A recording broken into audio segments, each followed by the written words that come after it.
अनन्तविजयं राजा कुन्तीपुत्रो युधिष्ठिरः नकुलः सह देवश्च सुघोषमणिपुष्पकौ.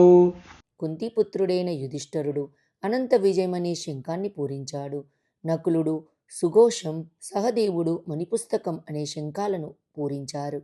ఇక్కడ మనకు పాండవులంతా యుద్ధానికి సిద్ధమని తెలియజేస్తున్నారు. काश्यश्च परमेश्वासः शिखण्डी च महारथः धृष्टद्युम्नो विराटश्च सात्यकिश्चापराजितः. ధృతరాష్ట్రునికి సంజయుడు ఇలా చెప్తున్నాడు. మహాధనుర్ధారి అయిన కాశీరాజు, మహారథుడైన శిఖండి, దుష్టద్యుమ్నుడు, విరాటుడు, ఎప్పుడు ఓడని సాత్వకి కూడా యుద్ధభూమిలో ఉన్నారని చెప్తున్నారు. ఇక్కడ మనకు పాండవుల వైపు మహావీరుల శక్తి స్పష్టంగా చూపబడుతుంది.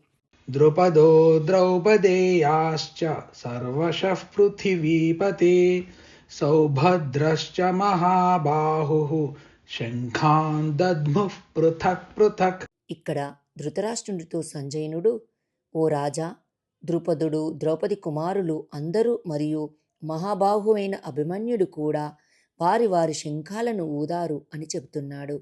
దీంతో మనకు యుద్ధం మొదలయ్యే ముందు పాండవుల బలాన్ని ఏకంగా ప్రకటించిన ఘట్టమని తెలుస్తుంది.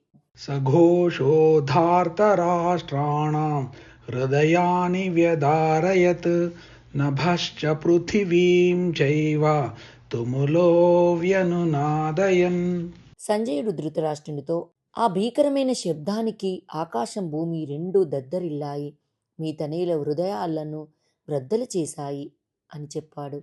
ఇక్కడ మనకు పాండవుల శంఖానాదం కౌరవులలో భయాన్ని కలుగజేసిందని తెలియజేస్తుంది.